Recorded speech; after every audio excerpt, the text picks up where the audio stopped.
Un médecin de l'université de Berkeley affirme que chimiothérapie a plus d'effets négatifs que positifs sur les patients atteints du cancer. Des statistiques récentes ont malheureusement démontré qu'un homme sur 2 et qu'une femme sur 3 peuvent développer un cancer au cours de leur vie. Cette vérité est encore plus difficile à accepter lorsqu'on se rend compte que la manière dont on traite cette maladie est non seulement inefficace mais qu'elle rend aussi les symptômes plus graves. En effet, selon le Dr. Ardin B. John de l'université de Berkeley, ancien professeur de physique médicale et de physiologie à l'université de Californie, Berkeley, la chimiothérapie ne marche pas. En réalité, il précise même que c'est une arnaque. Un quart de siècle d'études durant ses 25 ans d'études, il est arrivé à la conclusion que la chimiothérapie a plus d'effets négatifs que positifs sur les patients atteints du cancer. Et cette prise de conscience a poussé Dr. John à dénoncer l'industrie du cancer. Ces études ont été corroborées depuis par plusieurs travaux de chercheurs comme récemment sur le cancer du sein, comme l'ont publié nos confrères du Télégraphe dans un article intitulé « Chimiothérapie mass préad cancer en trigger more aggressive tumor, warn scientist ». La chimiothérapie peut propager le cancer et provoquer des tumeurs plus agressives, préviennent les scientifiques, moins dans un article publié sur le site du Dr Mercola, intitulé « Chimiothérapie spreading cancer chimiothérapie et propagation du cancer », on apprend que chez les souris, le traitement par chimiothérapie a doublé le nombre de cellules cancéreuses dans le sang et les poumons par rapport aux souris n'ayant pas reçu le traitement. Ces données ont de quoi surprendre voire choquer la plupart des gens, voire certains médias français, pourtant elles émanent de grands médias anglo-saxons, souvent bien plus en avance sur les questions de santé que les médias français. Ces informations, nous les avons également retrouvées sur le site du Dr Mercola, médecin le plus populaire aux États-Unis, mercola.com. Qu'est-ce que la chimiothérapie? La chimiothérapie est la procédure qui élimine les tumeurs. Néanmoins, durant le traitement notre système sanguin devient vulnérable et ces tumeurs sont susceptibles de se propager vers d'autres cellules. Après cela leur croissance est incontrôlable.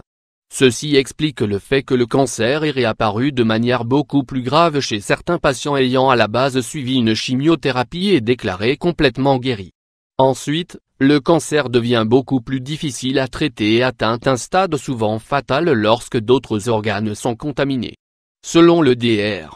Ardin B. John, les patients qui ont refusé le traitement de la chimiothérapie vivent en moyenne 12 ans et demi plus longtemps que les patients sous traitement.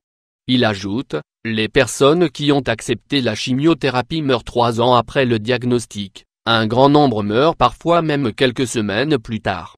Le cancer, un business? Selon Dr. John, dont l'étude a été publiée en 1956 par l'Académie des sciences de New York, les médecins ne prescrivent la chimiothérapie que parce que c'est un traitement qui leur apporte de l'argent. Cette allégation n'est sûrement pas fausse puisque le prix d'un traitement contre le cancer, aux États-Unis par exemple, varie entre $300 000 environ 260 000 €, et $1 million environ 860 000 €. Il rajoute en disant que, les patientes souffrant du cancer du sein qui n'acceptent pas de se soumettre à la thérapie conventionnelle vivent 4 fois plus longtemps que celles qui la suivent. Vous n'allez jamais entendre ça dans les médias de masse qui continuent d'alimenter l'idée que la chimiothérapie est la meilleure solution pour lutter contre le cancer. Aux États-Unis, par exemple, le budget consacré au domaine de la santé dépasse celui des autres pays avec un taux de $8 713 environ 7 500 € par habitant, tandis que l'espérance de vie est de seulement 78,8 ans en moyenne. Cela pourrait être lié au fait que les médias et le système de santé allopathique, l'utilisation médicale courante des agents actifs pharmacologiques ou l'intervention physique pour traiter ou éliminer des symptômes ou des procédures physiopathologiques des maladies, ne sensibilisent pas le public quant à l'importance de la médecine préventive. Ainsi, depuis les recherches du Dr. John, une étude datant de 2017 est réalisée sur des souris, par le Dr George Karagiani, du Collège de médecine Albert Einstein, appuie la théorie selon laquelle la chimiothérapie serait plus dangereuse qu'on ne le croit. L'étude met en avant le fait que la chimiothérapie, dans le cadre du traitement du cancer du sein, augmenterait le nombre de cellules cancéreuses dans l'organisme. Les conseils à suivre pour prévenir l'apparition d'un cancer. De manière générale, notre mode de vie est souvent en cause dans le développement de certaines maladies dont le cancer.